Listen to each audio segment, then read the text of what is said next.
O yun guys, kwento ko po sa inyo to. Kung ano po ang tamang pag-alaga po ng mga hayop, kung may alaga po kayo ganito. Nari po, sapol, isda po.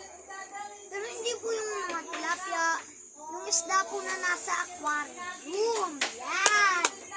At pangalawa sa ating listahan, ang ano po, ang aso. Ang aso po sa pangalawa nating listahan. Tol, may ka ng vlogger tol ah. Pangatlo po, ang kalapati po, ang ano po natin. Ang next ay ang nasa listahan po natin, pangatlo, kalapati. Okay po, kukunin ko lang po yung mga nakain nila. Uy, cut mo muna, uy, thank you. Cut mo muna. A few moments later. Po sa aso para mula yung garapata. Ay, ditek. Ditek, huy, huwag ka basta dito. Ditek po ang tawag dyan.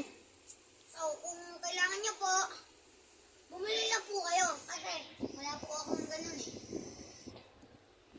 Okay, dito na po nagtatanong ko sa video. Bye-bye! Hindi ko po mahanap ang kalapate, pati sa isda. At lalo na sa aso. Hindi ko po madala dito. Kasi po ang pagkain po nila ng mga aso ay taratila lang po. Siguro po, bibigyan ko po kayo ng clue. Kung may malapit po sa inyo na pet shop, doon, baka may pagkain doon ng mga alaga nyo. O di kaya kung may pagkain na sila, o binilan na kayo ng mga magulang nyo. O kayong kung mga nanonood dyan, yung mga matatanda na, please like and share. Yun. Opo guys. Okay, kukwento ko din po sa ito. Secret lang po namin to ni Aldrich sa may tarantula. Yung... Sa may tarantula. Opo, yung tarantula po.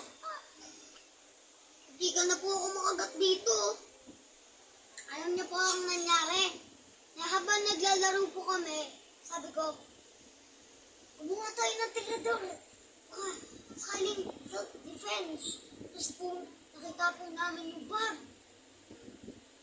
Tapos, bigla lumabas yung tarantula. Lagi sa akin ni Aldrich. Punta po dito, ginanong ko po. Tapos dinato ko po kay Aldrich yung kahoy kong dala. Tapos, ipagpapatuloy po natin ang kwento na ito.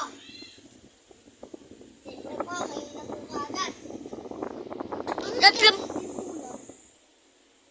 Habang naglalaro po kami, bigla po ako naalala yung ano po, sinabi ko, nagawa ako ng tirador. tirador. Pag lumaki na ako, lumaki na ako. What's na hindi mo magawa yung pangarap mo? Paano kung hindi mo nagawa? Kailangan din natin magawa ang Ba't dyan ka nakatingin? kailangan natin magsikap para sa atin. Yun. Di natin kailangan kumasa sa iba. Kung kailangan natin humingi ng tulong, humingi po tayo ng tulong sa nakakatanda. Yan. Para magawa po ang nagawa na yung gusto po natin gawin. Ito po, advice.